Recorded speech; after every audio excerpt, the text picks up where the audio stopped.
Hello friends, welcome back to ഗയാമി leisure time. ചോറിൻ്റെ കൂടെ കഴിക്കാൻ പറ്റിയ ഒരു അടിപൊളി ഒഴിച്ചുകറിയാണ് നമ്മളിന്ന് പരിചയപ്പെടുത്തുന്നത്. നമ്മൾ പലരും മറന്നുപോയ പച്ചത്തിയലാണ്. കുറച്ച് വെജിറ്റബിൾ ഉപയോഗിച്ചിട്ട് എങ്ങനെ പച്ചത്തിയൽ ഉണ്ടാക്കാൻ നോക്കിയാലോ. ആദ്യമേ തന്നെ ഞാൻ പച്ച തക്കാളിയാണ് എടുത്തിരിക്കുന്നത്, ഒരു 5 ഉണ്ട്. പിന്നെ ഒരു ചെറിയ പീസ് കുമ്പളങ്ങ, ഒരു 3 കോവയ്ക്ക എടുത്തിട്ടുണ്ട്. ആദ്യമേ തന്നെ 5 പച്ച തക്കാളിയാണ് ഇതിൽ മെയിനായിട്ട് വേണ്ടത് കേട്ടോ. അത് ഇതേപോലെ സ്ക്വയറായിട്ട് അരിഞ്ഞു കൊടുക്കുക. കോവയ്ക്ക ഒരു 3 ഇട്ട് കൊടുത്തിട്ടുണ്ട്. പിന്നെ കുമ്പളങ്ങയുടെ ഒരു ചെറിയ കഷ്ണം കൂടി ഇട്ട് കൊടുക്കാം. ഇനി ഇതിലേക്ക് 1 ഗ്ലാസ് വെള്ളം ഒഴിച്ചു കൊടുക്കാം. ഒരു 1/2 ടീസ്പൂൺ മഞ്ഞൾപ്പൊടിയും ഒരു 1/4 ടീസ്പൂൺ മുളക് പൊടിയും കൂടെ ഇട്ട് കൊടുക്കുക.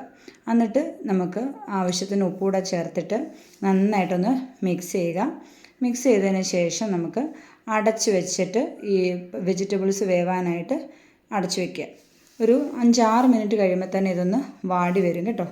അപ്പോൾ 5-6 മിനിറ്റ് കഴിഞ്ഞിട്ടുണ്ട്. അപ്പോൾ നമ്മുടെ വെജിറ്റബിൾസ് ഒരു ഹാഫ് വെന്തിട്ടുണ്ട്. അപ്പോൾ കുറച്ചുകൂടെ വേവാനുണ്ട്. വീണ്ടും ഞാൻ ഇളക്കി അടച്ചു വയ്ക്കുകയാണ്. അപ്പോൾ നമുക്ക് ഈ കുമ്പളങ്ങയ്ക്ക് പകരം വെള്ളരിക്കായും മുരിങ്ങയ്ക്കായും പിന്നെന്താ പടവലങ്ങയൊക്കെ ഉണ്ടെങ്കിൽ ചേർക്കാവുന്നതാണ് കേട്ടോ. അപ്പോൾ നമ്മുടെ കയ്യിലുള്ള അവൈലബിൾ അനുസരിച്ചിട്ട് വെജിറ്റബിൾസ് നമുക്ക് ചേർക്കാവുന്നതാണ്. ഇനി ഇതിലേക്ക് ഞാൻ ഒരു കപ്പ് നാളികേരം ചിരകിയത് ഇട്ട് കൊടുക്കുന്നുണ്ട്. അതിൻ്റെ കൂടെ ഒരു 4-5 ചെറിയ ചുമന്നുള്ളി ഇട്ട് കൊടുക്കാം. പിന്നെ ഒരു 1/2 ടീസ്പൂൺ നല്ല ജീരകം ക്യുമിൻ സീഡ്സ് ഇട്ട് കൊടുക്കുക. പിന്നെ ഒരു പച്ചമുളകാണ് കേട്ടോ. ഇത് അത്യാവശ്യം നല്ല എരിയുള്ള പച്ചമുളകാണ്. അത് ഒടിച്ചിട്ട് കൊടുക്കുക. ഒരെണ്ണം അതുകൊണ്ട് ഇട്ട് കൊടുത്തിട്ടുള്ളൂ. ഇനിയും കുറച്ച് വെള്ളം കൂടെ ഒഴിച്ചിട്ട് നല്ല മഷി പോലെ അരച്ചെടുത്തിട്ട് വരിക. ഇപ്പം നമ്മൾ നാളികേരം നന്നായിട്ട് അരച്ചെടുത്തിട്ടുണ്ട്. ഇപ്പം നമുക്ക് കഷ്ണങ്ങളൊക്കെ വെന്തോ നോക്കിയാലോ. അപ്പോൾ കഷ്ണങ്ങളൊക്കെ ഇപ്പം നന്നായിട്ട് വെന്ത് വെള്ളമൊക്കെ ഒന്ന് വറ്റി വന്നിട്ടുണ്ട്. നന്നായിട്ടൊന്ന് ഇളക്കിയതിന് ശേഷം നമുക്കിതിലേക്ക് ഒരു ചെറിയ കഷ്ണം പുളിയാണ് കേട്ടോ. ചെറിയ കഷ്ണം പുളി പിഴിഞ്ഞ് അതിൻ്റെ വെള്ളം ചേർത്തിട്ടുണ്ട്. അതായത് ഒരു ചെറിയ നെല്ലിക്കയുടെ വലുപ്പത്തിലുള്ള പുളിയെ എടുത്തിട്ടുള്ളൂ. അപ്പോൾ ഈ പച്ചത്തക്കാളിക്കും പുളിയും കൂടെ ചേർക്കുമ്പോൾ ഭയങ്കര പുളിയാണെന്ന് തോന്നുമെങ്കിൽ അങ്ങനെ പുളിയൊന്നും വരത്തില്ല.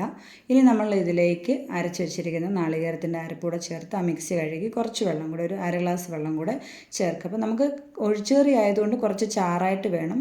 ചിലർക്ക് ഇച്ചിരി കട്ടിക്കിരിക്കുന്നതായിരിക്കും ഇഷ്ടം. അത് നിങ്ങളുടെ അനുസരിച്ചിട്ട് വെള്ളം ഒഴിച്ചു കൊടുത്താൽ മതി. എന്നിട്ട് ഇത് നന്നായിട്ട് ഇളക്കുക. നല്ല ചൂടാവുന്നത് വരെ നമുക്കിങ്ങനെ ഇളക്കി കൊടുക്കുക. ഉപ്പൊക്കെ ഈ സമയത്ത് നമുക്കൊന്ന് നോക്കണം. ഉപ്പൊക്കെ ഉണ്ടെങ്കിൽ ഇല്ലെങ്കിൽ കുറച്ചുകൂടി ഇട്ട് കൊടുക്കാം. എന്നിട്ട് ഇതേപോലെ ഇങ്ങനെ ഇളക്കി കൊടുക്കട്ടെ. അപ്പോൾ നമ്മൾ നാളികേരം അരച്ച് ചേർത്തുകൊണ്ട് തന്നെ അധികം തിളച്ച് പോകരുത്. ചൂടാവും. ഇത് കണ്ടോ, ഇത് നല്ല പതസ് 2 സൈഡിൽ നിന്നും വരുന്നുണ്ട്. അപ്പോൾ നമ്മളിങ്ങനെ ഇളക്കി കൊടുത്തുകൊണ്ടിരിക്കുക കേട്ടോ. അപ്പോൾ ചെറു തീയിലാണ് ഇപ്പോൾ വെച്ചിരിക്കുന്നത്. ഹൈ ഫ്ലെയിമിൽ ഇട്ട് കൊടുക്കരുത്. തിളച്ച് കഴിഞ്ഞാൽ കറിയുടെ ടേസ്റ്റ് വേറെ ആയിപ്പോകും. അപ്പോൾ ഇതേപോലെ ഇങ്ങനെ ഇളക്കി ഇപ്പോൾ നമുക്കിനി ഗ്യാസ് ഓഫ് ചെയ്യാവേ. നമുക്കിനി കടുക് താളിച്ചിട്ട് കൊടുത്താൽ മതി. അപ്പോൾ ചീനച്ചട്ടിയിൽ വെളിച്ചെണ്ണ ഒഴിച്ചിട്ടുണ്ട്. കടുക് ഇട്ട് കൊടുക്കുക. കടുക് മൂത്ത് വരുമ്പോൾ നമ്മളതിലേക്ക് ചെറിയ ഉള്ളി ഇച്ചിരി ഏറെ ഇട്ട് കൊടുത്താൽ ടേസ്റ്റ് ആവും കേട്ടോ. അപ്പോൾ ഞാനൊരു 5-6 ചെറിയ ഉള്ളി ഇട്ട് കൊടുത്തിട്ടുണ്ട്. പിന്നെ കറിവേപ്പിലയും വറ്റൽമുളകും കൂടി ഇട്ട് നന്നായിട്ട് മൂത്ത് വരുമ്പോൾ കറിയിലേക്ക് താളിച്ചൊഴിച്ച് കഴിഞ്ഞാൽ അസലൊരു കറി റെഡിയാണ്. അപ്പോൾ ഇതിന് നമുക്ക് എന്ത് വെജിറ്റബിൾസ്, നമ്മുടെ കയ്യിലുള്ള വെജിറ്റബിൾസ് എന്തും ആഡ് ചെയ്യാം. പക്ഷേ പച്ച തക്കാളി മെയിൻ ഒരു ഇൻഗ്രീഡിയൻ്റ് ആണ് കേട്ടോ. അപ്പോൾ ചോറിൻ്റെ കൂടെ നമ്മൾ പഴയകാല ഒരു കറിയാണ്. നമ്മളിൽ പലരും മറന്നുപോയ ഒരു കറിയാണ്. ചോറിൻ്റെ കൂടെ ഒഴിച്ച് കഴിക്കാനായിട്ട് നല്ലൊരു കറിയാണ്. അപ്പോൾ കറികൾ അന്വേഷിച്ച് വീട്ടമ്മമാർ എപ്പോഴും വിഷമിക്കുന്നു. അപ്പോൾ ഈ ഒരു രീതിയിൽ നിങ്ങളൊന്ന് തയ്യാറാക്കി നോക്കൂ. മറ്റൊരു നല്ല വീഡിയോയുമായി വീണ്ടും വരാം. Thanks for watching.